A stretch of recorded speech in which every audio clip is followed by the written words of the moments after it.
تدبیریں کرتا ہے ظالموں کے خلاف، ظالموں کو خود بھی پتہ نہیں ہوتا۔ آج دور ہے اسباب کا، مادہ پرستی کا، ہر چیز کا سائنٹیفک ثبوت چاہیے، کیلکولیشن، کیلکولیٹر، کیلکولیٹ کرتے ہیں نا ہر چیز کو، یہ ہوگا تو پھر کل یہ ہوگا، پھر پرسوں پھر یہ ہوگا۔ تو اس واقعے میں ہمیں پتہ چلتا ہے کہ ہم کچھ اور چاہ رہے ہوتے ہیں اور اللہ کچھ اور، تو ہوتا وہ ہے جو اللہ چاہتا ہے۔ تبلیغ والے ایک لفظ کہتے ہیں، ناکامی کے نقشوں میں کامیابی، نقشوں سے لگ رہا ہوتا ہے، کیلکولیشن بتا رہی ہوتی ہے غلط ہوگا، لیکن اللہ ان نقشوں میں کیا کر دیتا ہے؟ کامیابی۔ تو یہ واقعہ اللہ نے شروع ہی عجیب انداز سے کیا۔ ان فرعون علا فی الارض، زمین میں فرعون نے سرکشی کی تھی، وجعل اہلہا شیعا، اور اپنے ماتحت رعایا کو 2 حصوں میں بانٹ رکھا تھا۔ گورنمنٹ کا کام ہوتا ہے اپنی عوام کے ساتھ ایک جیسا سلوک کرے، یہ نہیں کہ آپ ان کو کیا کر دیں؟ ڈیوائیڈ کر دیں، لیکن اس نے ڈیوائیڈ کر رکھا تھا۔ یستضعف طائفۃ منہم، ایک جماعت کو کمزور بنایا ہوا تھا، بنی اسرائیل کو، کیونکہ وہ فلسطین سے ہجرت کر کے آئے تھے، یہاں کے نیشنل ہو چکے تھے، مگر آج بھی دنیا میں 1 نمبر نیشنل اور 2 نمبر نیشنل، یہ وہاں سے آئے ہوئے لوگ ہیں، اور چونکہ حق پرست ہیں، نماز روزے کے پابند ہیں۔ فرعون کو ڈر تھا کہ جو ظلم کا نظام ہوتا ہے اس کو خطرہ حق پرستوں سے ہوتا ہے، اپنے جیسے باطلوں سے ہمیں کوئی خطرہ نہیں ہے۔ تبھی تو آج مسلمان سب سے کمزور ہیں، دنیا میں پٹ رہے ہیں، لیکن دہشت گردی کا تانا کس کو دیا جاتا ہے؟ مسلمانوں کو، حالانکہ بیچارے تو دہشت گردی کا شکار ہیں پوری دنیا میں، لیکن ایک نظریہ ہے، ایک سوچ ہے، ایک دین ہے، باقی دنیا میں کسی کے پاس کوئی سوچ اور نظریہ بچا ہی نہیں ہے۔ حق اور باطل کی ڈیفینیشن کسی کے پاس نہیں ہے۔ آپ کسی ایتھیسٹ کو میرے سامنے بٹھا دو، میں تو بہت چھوٹا آدمی ہوں، میں اس سے صرف یہ پوچھوں گا اچھے کی ڈیفینیشن کیا ہے اور برے کی ڈیفینیشن۔ قیامت آ جائے گی، وہ اچھے کی کو ڈیفائن ہی نہیں کر سکتا کہ اچھے کی ڈیفینیشن کیا ہے۔ تو جب اچھے کی ڈیفینیشن کا پتہ نہیں ہے، اچھائی کی ڈیفینیشن کا پتہ نہیں ہے، تو اچھے کی ڈیفینیشن کہاں سے پتہ چلے گی؟ غصہ آنا شروع ہو جاتا ہے پھر۔ ابے جب اچھائی کو نہیں ڈیفائن کر سکتے تو جس میں اچھائی ہوتی ہے وہ اچھا ہوتا ہے نا، تو جب اچھائی کو ڈیفائن نہیں کر سکتے تو یہ کیسے پتہ چلے گا کہ اس میں یہ اچھائی ہے یا نہیں ہے؟ پھر جب نہیں ہے تو یہ اچھا ہے یا برا ہے؟ حالانکہ پوری دنیا کا اتفاق ہے کہ there are 2 types of انسان، ایک اچھے اور ایک برے، تو برائی کی ڈیفینیشن ہی نہیں ہے آپ کے پاس۔ تو اس لیے آج سے 100 سال ابھی پھر وہی اس طرف چلا جاؤں گا میں، چھوڑو ابھی، ہم پھر یہ واقعہ رہ جائے گا ہمارا نا، ہماری اپنی تقریر زیادہ شروع ہو جاتی ہے۔ تو اللہ تعالیٰ فرماتے ہیں کہ فرعون نے کیا کیا تھا؟ یستضعف، 2 حصوں میں ڈیوائیڈ کر رکھا، یہ 2 نمبر اور یہ 1 نمبر۔ اپنی قوم کے جو لوگ تھے غیر مسلم، اس کو خدا ماننے والے، ان کو بڑے اچھے اچھے عہدے دیے ہوئے تھے، سپریم کورٹ کا جج بنایا ہوا تھا کسی کو چیف آف آرمی بنایا ہوا تھا، کسی کو اپنا مشیر خاص بنایا ہوا تھا، اور بنی اسرائیلیوں کو لفٹ کرانے کے لیے تیار نہیں تھا۔ اتنا ظلم کہ اس کو جب خطرہ ہوا کہ نسل ان کی بہت تیزی سے بڑھ رہی ہے، نسل ان کی، کیونکہ مذہبی لوگوں کی نسل ہمیشہ زیادہ اسپیڈ سے بڑھتی ہے، کیونکہ وہ یہ فیملی پلاننگ کے نظریات سے متاثر نہیں ہوتے، اور اگر کوئی مذہبی آدمی متاثر ہے تو مذہبی ہے نہیں، وہ ایک لبادہ اڑا ہوا ہے اس نے دین کا، اس کے دل میں توکل، اللہ پہ اعتماد اور صحیح حدیث کی ویلیو اس کی نظر میں ہے نہیں۔ ابھی میں نے کینسر کے اسپیشلسٹ ڈاکٹر ہیں، ان کا انٹرویو لیا، انہوں نے بتایا، میرا آن دا ریکارڈ موجود ہے میرے چینل مفتی طارق مسعود اسپیچز پر، کہ جو بریسٹ کینسر ہے نا، اس کی ایک بڑی وجہ لڑکیوں کی دیر سے شادی بھی ہے، نسل کو روکنا بھی ہے، سمجھتے ہو؟ یہ بھی ایک بہت بڑی وجہ ہے۔ تو نیچر سے لڑو گے نا، برباد ہو جاؤ گے، فائدہ نہیں ہوگا۔ خیر، تو فرعون نے کیا کرنا شروع کیا؟ نسل کم کرنے کے لیے نا، کیونکہ اس کو پتا تھا، اتنی سینس فرعون میں بھی تھی کہ جس قوم کا گروتھ ریشو بڑھتا ہے، پاورفل وہی ہوتی ہے، وہی پاورفل ہوتی ہے۔ تو فرعون نے کیا کیا؟ اب فیملی پلاننگ کے طریقے تو اس زمانے میں ایجاد نہیں ہوئے تھے کہ ان کو تمیز سے فری میں خواتین گھروں میں گردش کرتیں اور ان کو سمجھاتی تمہارے وسیع تر مفاد کے لیے 2 بچے ہی اچھے. ایکچولی ایجوکیشن اور فیس بچوں کی کہاں سے، کنوینس کا خرچہ، پھر ایکچولی دیکھیں عورت کی صحت، یہ ٹوپی ڈرامے فرعون کو نہیں آتی. یہ آج کل کے فرعونوں نے سیکھے ہوئے ہیں یہ کہ قتل بھی نہ کرو اور کام ایسا کرو کہ کام قتل سے بڑھ کر ہو جائے، بدنامی بھی نہ ہو.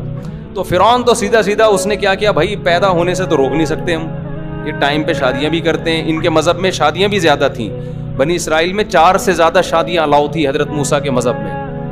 تو انہوں نے کہا بھائی یہ تو اب حل یہی ہے کہ جو لڑکے پیدا ہو رہے ہیں ان کو ذبح کر دو، لڑکیوں کو زندہ چھوڑ دو، لڑکوں کو قتل کر دو. کیونکہ نسل جو مضبوط ہوتی ہے وہ کس سے ہوتی ہے؟ لڑکوں سے. مرد زیادہ ہوں گے تو نسل مضبوط ہوگی. اور کسی نے اس کو بتا بھی، کوئی نجومی نے ٹوپی ڈرامہ نہیں کیا تھا، خوب سمجھ لو. لوگ کہتے ہیں نجومی نے فرعون کو بتایا تھا تیری نسل میں ایک بچہ پیدا ہوگا جو تیری حکومت کا خاتمہ کرے گا. نجومیوں کو ککھ بھی نہیں پتا ہوتا. کسی نجومی نے بتایا ہوتا نا، فرعون رکھ کے ایک تھپڑ لگاتا، اس کو بولتا اپنا کام کر جا کے. اتنی سینس فرعون میں بھی تھی کہ ان نجومیوں کو، جن کے پاس پہننے کی چپل نہیں اور کپڑے نہیں ہوتے، وہ تمہیں کیا بتائیں گے کل کا. تو یا تو فرعون کو خواب آیا تھا یا اس کو ویسے ہی خطرہ تھا کہ مجھے خطرہ کس قوم سے ہے. عین ممکن ہے اس سے اندازہ لگایا ہو کہ ہمیشہ لیڈر اس قوم میں پیدا ہوئے ہیں. یوسف علیہ السلام مصر میں کہاں تھے؟ بنی اسرائیل میں سے تھے نا. تو لیڈر ہمیشہ اس قوم میں، تو مجھے خطرہ اسی قوم میں کوئی لیڈر پیدا نہ ہو جائے. کیونکہ بعض قومیں اچھی ہوتی ہیں لیڈر سے محروم. لیڈر اگر قوم کے پاس نہیں ہے تو کتنی اچھی قوم ہو، بھیڑ بکریوں کی طرح اس کی حیثیت ہوتی ہے جیسی ہم لوگوں کی حیثیت ہے. سمجھتے ہو؟ لیڈر خاندانی مل جائے تو قوم بھی خاندانی بن جاتی ہے پھر. لیکن خاندانی لیڈر کی سلیکشن کے لیے پہلے سے تھوڑا بہت خاندانی ہونا ضروری ہے. اب دیکھیں کیا ہوتا ہے، اللہ خیر کرے. تو ہمارے ایک استاذ تھے، وہ اپنا واقعہ سناتے تھے کہ ایک شاگرد اپنے استاذ کے پاس آیا، کہنے لگا اگر آپ میرے استاذ نہ ہوتے نا میں آپ کو اتنی گالیاں دیتا، لیکن آپ چونکہ میرے استاذ ہیں اس لیے میں احترام کر رہا ہوں. تو انہوں نے کہا تو نے میرا بیڑا تو غرق کر ہی دیا. تو زیادہ میں ڈیٹیل میں نہیں جانا چاہتا. اچھا خیر، تو بھائی اللہ تعالیٰ قرآن میں فرماتے ہیں کہ اچھا فرعون کو یہ خطرہ ہوا کہ میری قوم میں ایسا کوئی، بنی اسرائیل میں ایسا، یا تو خواب آیا یا اس کو یہ خطرہ ہوا کہ بھئی یہاں کوئی ایسا لیڈر پیدا ہو سکتا ہے. درباریوں نے بھی اس کو مشورہ دیا ہوگا نا، وہ جو چمچے ہوتے ہیں. کہ فرعون نے کیا کیا، اتنا ظالم، جہاں خبر ملتی کہ ان کے ہاں بیٹا پیدا ہوا ہے اس کو ذبح کر دیتا. ذبح کر، کتنا چیخیں چیختی ہوں گی مائیں. قرآن کہہ رہا ہے ان فرعون علا فی الارض وجعل اہلہا شیعا یستضعف طائفۃ منہم یذبح ابناءہم ویستحیی نساءہم انہ کان من المفسدین. واقعی بڑا فسادی تھا وہ. ونرید، الفاظ دیکھو قرآن کے، ہم نے ارادہ کیا ان نمن علی الذین استضعفوا فی الارض، زمین میں جو سب سے کمزور ترین قوم ہے ہم اس پر احسان کریں، ہم اس پر احسان کریں. وَنَجْعَلَهُمْ أَئِمَّةً، اے اللہ کیا احسان کرے گا اس قوم پہ؟ ظلم سے بچا لے گا؟ یہ یہاں سے بھاگنے میں کامیاب ہو جائیں گے؟ یا فرعون کے دل میں کچھ رحم آئے گا؟ یہی ہو جائے گا نا. نا اللہ کہتے ہیں ہم نے سوچا کہ ہم کایا پلٹ دیں. نَجْعَلَهُمْ أَئِمَّةً، زمین کا امام ان کو بنا دیں ہم. حکومت کس کو دے دیں؟ ان کے ہاتھ میں حکومت آ جائے. اور زمین صرف حکومت نہیں، زمین کی باغ ڈور، مضبوط خلافت، مضبوط حکومت اس کمزور ترین قوم کے پاس آ جائے. وَنُمَكِّنَ لَهُمْ فِي الْأَرْضِ، اور زمین میں ہم ان کو مضبوط ٹھکانہ دے دیں. الیکشن والی حکومت نہیں کہ 5 سال میں پھر ڈر لگا رہے کہ دوبارہ فرعون اگلے الیکشن میں جیت جائے.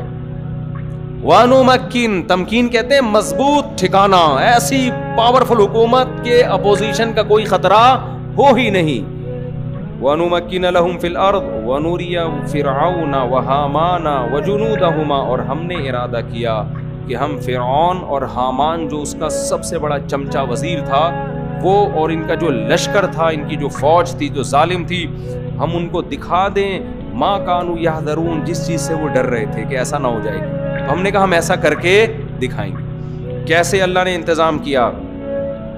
وَأَوْحَيْنَا إِلَىٰ أُمِّ مُوسَىٰ، حضرت موسیٰ کی ماں کو جب حمل ہوا اور بچے کی ولادت کا وقت آیا، کتنی مبارک ماں ہیں، قرآن ان کا قرآن میں کیسے ذکر کرتا ہے. موسیٰ کی وجہ سے ان کی ماں کی بھی عظمت بڑھ گئی. عورت کی عزت میں اس کی اولاد، اس کے شوہر، اس کے باپ کا بہت بڑا دخل ہے. اور آج میرا جسم میری ورزی والوں نے عورت کو مرد سے کیا کر دیا ہے؟ رشتے سے آزاد. کوئی رشتہ ہی نہیں رہا اس کا مرد کا، بس آزاد زندگی گزارو. وَأَوْحَيْنَا إِلَىٰ أُمِّ مُوسَىٰ، ہم نے موسیٰ کی ماں کو وحی کی، ان ارضعیہ، کہ اسے دودھ پلاتی رہے. حضرت موسیٰ کی ماں پیغمبر نہیں تھی، ولی اللہ تھیں. اس سے پتہ چلتا ہے کہ پیغمبر کے علاوہ بھی کسی پر الہام ہو سکتا ہے، لیکن وہ الہام شرعی حجت نہیں ہوتا، اس سے کوئی مسئلہ ثابت نہیں ہو سکتا. فَإِذَا خِفْتِ عَلَيْهِ، اے موسیٰ کی ماں، جب تجھے موسیٰ پر خطرہ ہو کہ فرعونی آئیں گے اور اس کو ذبح کر دیں گے، فَأَلْقِيهِ فِي الْيَمِّ، تو اس کو دریا کی موجوں کے حوالے کر دینا. وَلَا تَخَافِي وَلَا تَحْزَنِي، خوف نہ کرنا، غم نہ کرنا. إِنَّا رَادُّوهُ إِلَيْكِ، یہ جو قرآن کے الفاظ ہیں نا، یہ اردو میں ترجمہ ہو ہی نہیں سکتا ان کا. یہ جو بلاغت ہے نا قرآن کی، یہ بیان نہیں کی جا سکتی. اِنَّا رَادُّوهُ إِلَيْكِ، ہم اسے تیری طرف لوٹا کر چھوڑیں گے. ڈالے گی کہاں؟ دریا میں، لیکن ہم اسے تیری طرف لوٹا کر چھوڑیں گے. وَجَاعِلُوهُ مِنَ الْمُرْسَلِينَ، اور صرف ایسا نہیں ہے کہ اس کو زندہ بچا کے تیری گود میں پہنچائیں گے، بلکہ ہم اسے پیغمبروں کی جماعت میں شامل کریں گے. تو قرآن کہتا ہے فَالْتَقَطَهُ آلُ فِرْعَوْنَ، اللہ کی قدرت، صندوق میں بند کر کے بچے کو دریا کی موجوں کے حوالے کیا، اور جس سے بچانا چاہتے تھے وہ صندوق اسی کے محل میں پہنچ گیا.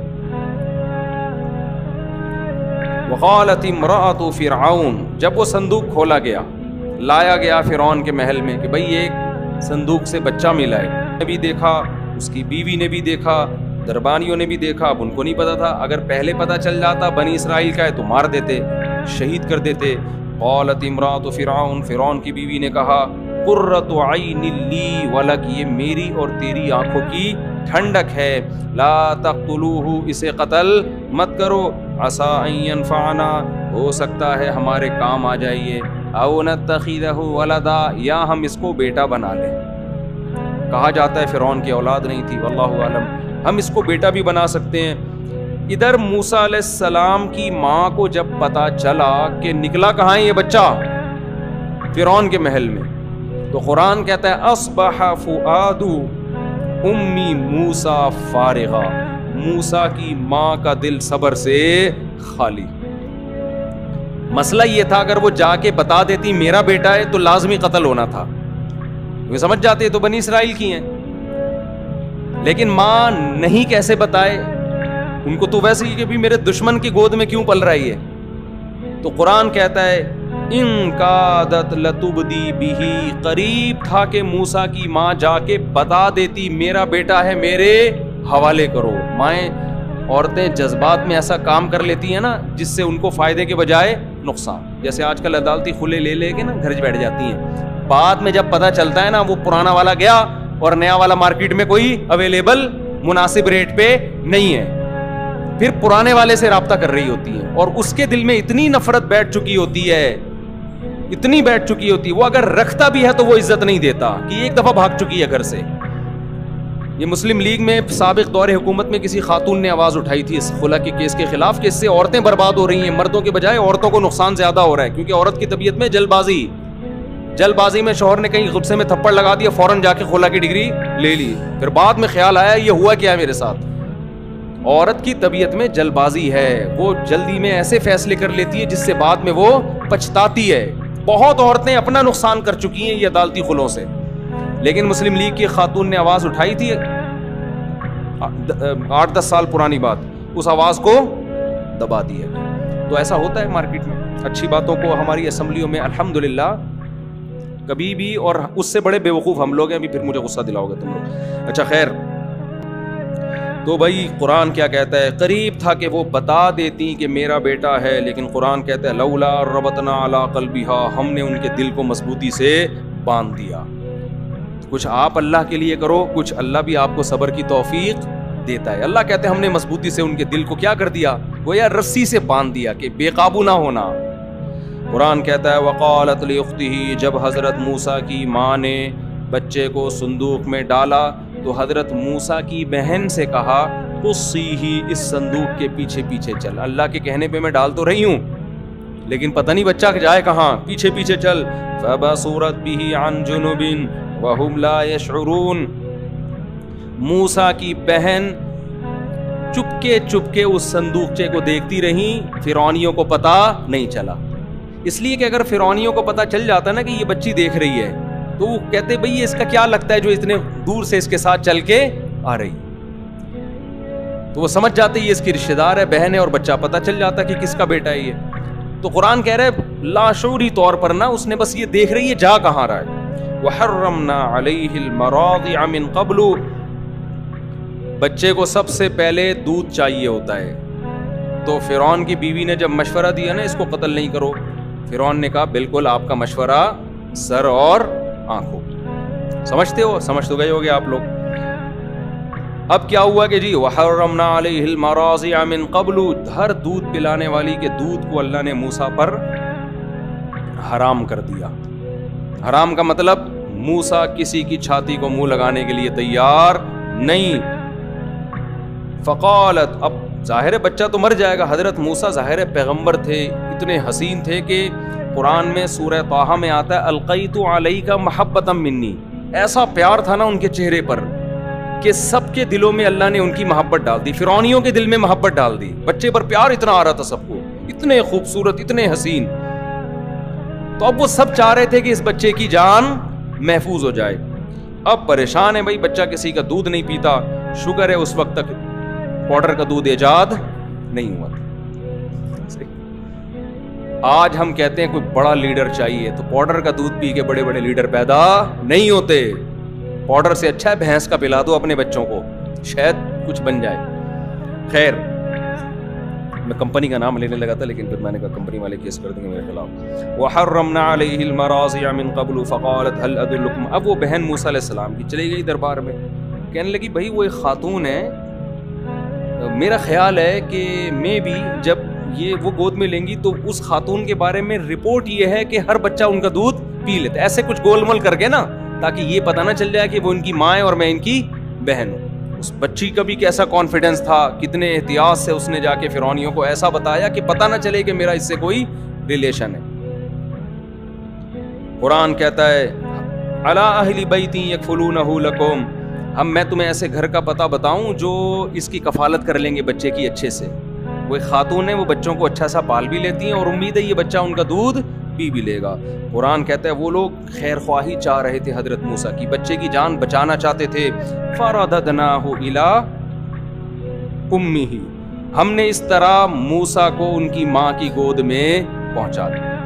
پہلے زمانے میں دستور تھا مالدار گھرانوں کی عورتیں بچے پیدا کر کے دائیوں کے حوالے کر دیتی تھی کہ بس پیار کروانے کے لیے دن میں 3-4 دفعہ زیارت کروا دیا کرو، باقی ساری ٹینشن کس نے اٹھانی ہے؟ تم نے. اور جب تھوڑا سا انگلی پکڑ کے چلنے کے قابل ہو جائے تو پھر ہمارے حوالے کر دینا. تو میں مالدار عورتوں سے کہتا ہوں جو بڑی ڈیسنٹ قسم کی لائف گزارنا چاہتی ہیں، بچے پیمپر ویمپر ان ٹینشنوں، اور اس کی وجہ سے وہ نسل روک لیتی ہیں، تو روکنے سے بہتر ہے پیدا کر کے دائیوں کے حوالے کر دو. میاں سے بولو جہاں اتنا خرچہ کر رہے ہو وہاں ایک دائی رکھ لو، وہ پال پوس کے تھوڑا جب چلنے پھرنے کے قابل ہو جائے گا تو تمہارے حوالے کر دے گی. اس میں کوئی حرج نہیں ہے. نہ پیدا کرنے سے بہتر ہے کسی سے پلوا لو. ہمارے نبی صلی اللہ علیہ وسلم کی کو بھی تو حضرت دائی حلیمہ کے حوالے کیا گیا نا، تو کوئی بات نہیں، آپ کسی اور سے پلوا لیں جہاں اتنا خرچہ ہو رہا ہے، لیکن روکنے سے بہتر ہے کہ کسی سے پلوا لیں. خیر، تو قرآن کہتا ہے فرددناہ الی امہ کی تقر عینہا، ہم نے موسیٰ کو ان کی ماں کی گود میں پہنچا دیا تاکہ ان کی آنکھیں ٹھنڈی ہو جائیں. ولا تحزن، اور وہ غم نہ کرے. وَلِتَعْلَمْ اور موسیٰ کی ماں کو یقین آ جائے ان وعد اللہ حق کہ اللہ جو وعدہ کرتا ہے سچا کرتا ہے. اللہ نے کہا تھا اس کو صندوق کے حوالے کر دے, میں اسے تیری گود میں پہنچاؤں گا. قرآن کہتا ہے وَلَمَّا بَلَغَ أَشُدَّهُ موسیٰ علیہ السلام فرعون کے محل میں بھرپور جوانی کو پہنچ گئے. وَاسْتَوَىٰ اور تمام اعضاء درست اور سیدھے ہو گئے. بچہ ہوتا ہے نا, اس میں کبھی ادھر چال ادھر گر رہا ہے, کبھی ادھر گر رہا ہے, بات کرتا ہے, لڑکھڑا رہا ہے, بعد میں جب جوانی کی دہلیز پہ پہنچتا ہے اس میں جمال پیدا ہو جاتا ہے, ہر لحاظ سے متناسب. تو قرآن کہہ رہا ہے جب بھرپور جوانی کو موسیٰ علیہ السلام پہنچے, آتیناہ حکما وعلما ہم نے آپ کو علم اور حکمت سے نوازا, ابھی نبوت نہیں ملی. وَكَذَلِكَ نَجْزِي الْمُحْسِنِينَ وَدَخَلَ الْمَدِينَةَ عَلَىٰ حِينِ غَفْلَةٍ مِّنْ أَهْلِهَا. اب آپ مصر شہر میں نکلے, دوپہر کو سب سو رہے تھے تو حضرت سب قیلولہ کیا کرتے تھے. ہمیشہ سے انسانوں میں رواج رہا ہے, جب سے انگریزوں کی حکومت آئی ہے نا دنیا میں, قیلولہ مارکیٹ سے کیا کر دیا انہوں نے, شارٹ کر دیا. چائے پہ لگا دیا, سگریٹ پہ لگا دیا, پان گٹکے تمباکو پہ لگا دیا. اللہ تعالیٰ انگریزوں کو ہدایت کاملہ عاجلہ عطا فرمائے. ٹھیک ہے, تو اس سے پہلے مسلمانوں میں یہ چیزیں نہیں تھیں, دوپہر کو سوتے تھے, رات کو جلدی سوتے تھے. اب وہ خود آ رہے ہیں, تمیز کے بن رہے ہیں, ہمیں غلط چیزوں پہ لگا دیا. خیر, تو موسیٰ علیہ السلام دوپہر کے وقت میں نکلے جب لوگ آرام کر رہے تھے, مارکیٹیں بند تھیں, پبلک موجود نہیں تھی.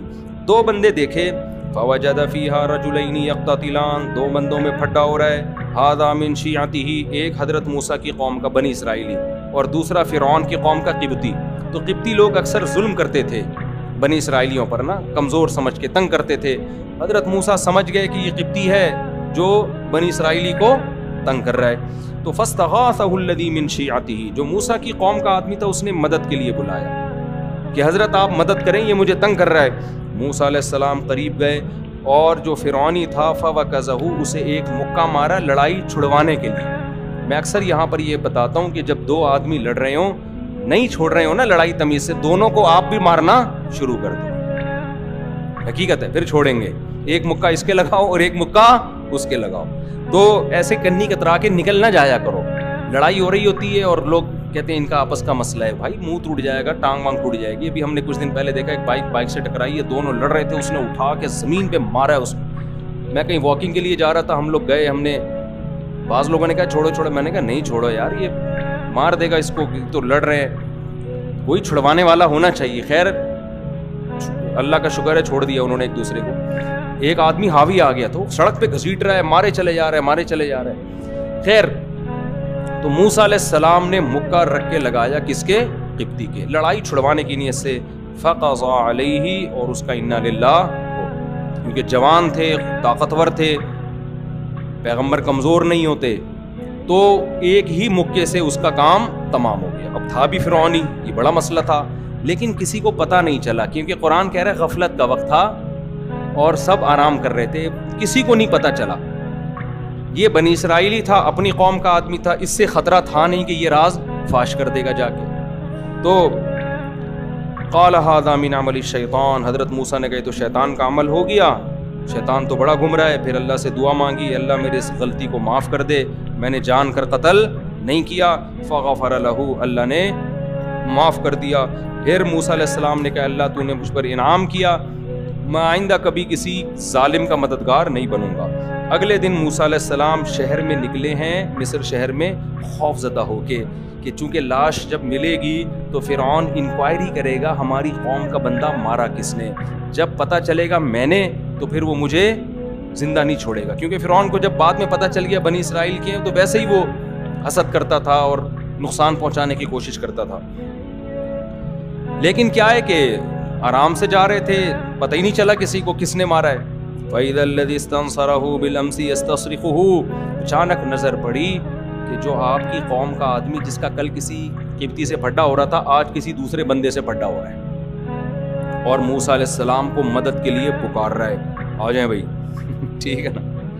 حضرت موسیٰ علیہ السلام نے ارادہ کیا میں اس کی مدد تو کرتا ہوں لیکن اس کو تھوڑی تنبیہ تو کروں نا کہ تو روزانہ ہی پھڈے کر رہا ہوتا ہے.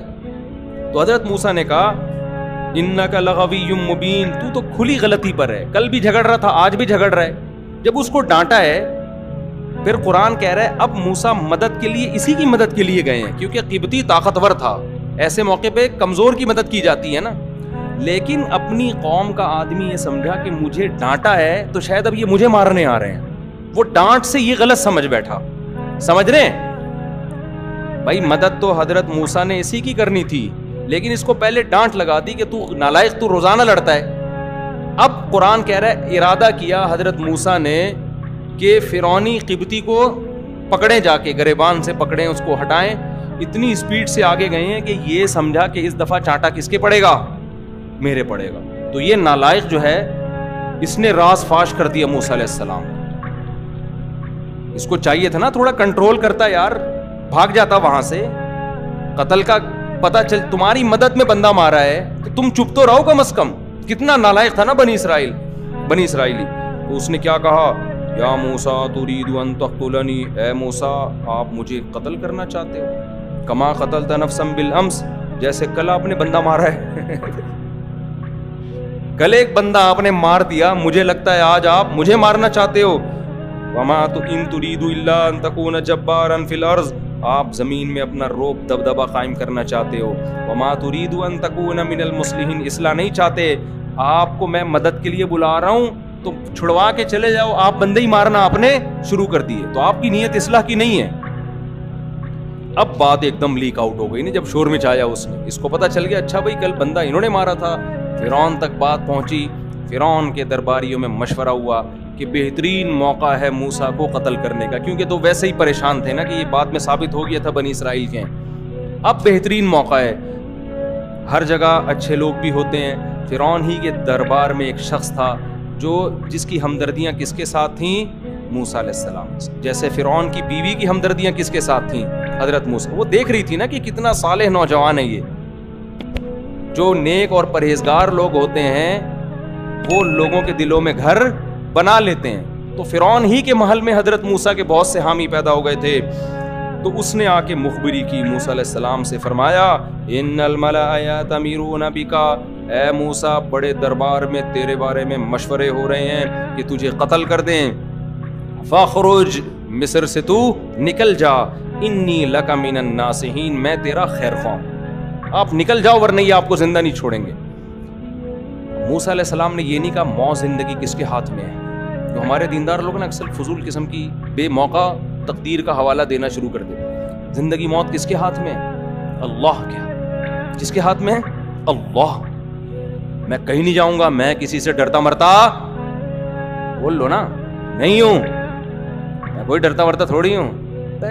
جو رات قبر میں لکھی ہے وہ قبر میں ہے. یہ باتیں بالکل ٹھیک ہیں, جو رات قبر میں لکھی ہے وہ آئے گی, لیکن آپ کو کیا پتا کون سی رات لکھی ہوئی ہے, ٹھیک ہے نا, آپ کو تھوڑی پتا ہے. آپ تو بچنے کی کوشش کرو. حضرت موسیٰ کو اندازہ ہو گیا بھائی یہ مجھے قتل کر دیں گے, تو جان بچانا بھی فرض ہے, جان بچانے کی تدبیریں اختیار کرنا بھی فرض ہے. قرآن کہتا ہے فخرج منہا. اب حضرت موسیٰ نے تو مصر کے علاوہ دنیا دیکھی نہیں تھی, کہاں جائیں بھائی. تو مدین جانے کا ارادہ کیا, کیونکہ سنا تھا کہ مدین کی حکومت اچھی ہے, بادشاہ اچھا ہے. تو ارادہ آپ نے کیا کیا, مصر سے کہاں چلا جاؤں, مدین. اب پیدل نکل گئے. فخرج منہا خائفا یترقب, خوف کی حالت میں اور لوگوں سے چھپتے چھپتے مصر سے نکل گئے, اس خوف سے کہ کوئی مجھے دیکھ نہ لے. تو خوف بھی ہو سکتا ہے پیغمبروں کے دل میں, یہ سب چیزیں نیچرل ہیں. اگر آپ کے کوئی قتل کی کوشش کر رہا ہے اور آپ کی ٹانگیں کانپنا شروع کر دیں تو یہ اس کی علامت نہیں ہے کہ آپ بے دین ہیں, یہ نیچرل ہے. سمجھ رہے ہو یہ کیا ہے. ایک دفعہ میں نے یوٹیوب پہ ویڈیو دیکھی, زلزلہ آیا ہے, سب لوگ ڈر سے بھاگ رہے ہیں, امام صاحب کھڑے ہوئے ہیں, زبردست. پتہ نہیں اندر سے کانپیں کتنی ٹانگ رہی ہوں گی ان کی, واللہ عالم. کسی نے کہا دیکھو امام صاحب کا ایمان دیکھو. میں نے کہا ایمان نہیں ہے, پاگل آدمی ہے, اللہ معاف فرمائے, اسے کہنا نہیں چاہیے امام کو. چھت وت گرے گی, زمین میں پھٹ پھٹا جائے گی. تو جب زمین ہلے, تراویح ہو رہی ہو, تہجد ہو رہی ہو, فوراً کیا کرو, بولو بھاگو. تو یہ کوئی ایمان کی علامت نہیں ہے. زندگی بچاؤ. حدیث میں آتا ہے نماز کے دوران سانپ نکل آئے نا, سانپ کو مار دو جا کے. یہ نہیں کہ خشوع و خضوع سے میں چونکہ نماز پڑھ رہا ہوں, میں اللہ کے دربار میں ہوں, میں سانپ سے نہیں ڈرتا. تو نماز پڑھ رہا ہے یہ تجھے پتا ہے, اللہ کو پتا ہے, سانپ کو نہیں پتا, یہ وہ اپنا کام کرے گا. تو اس لیے قرآن کہتا ہے کہ موسیٰ علیہ السلام خوف زدہ بھی تھے کہ کہیں کوئی دیکھ نہ لے. یترقب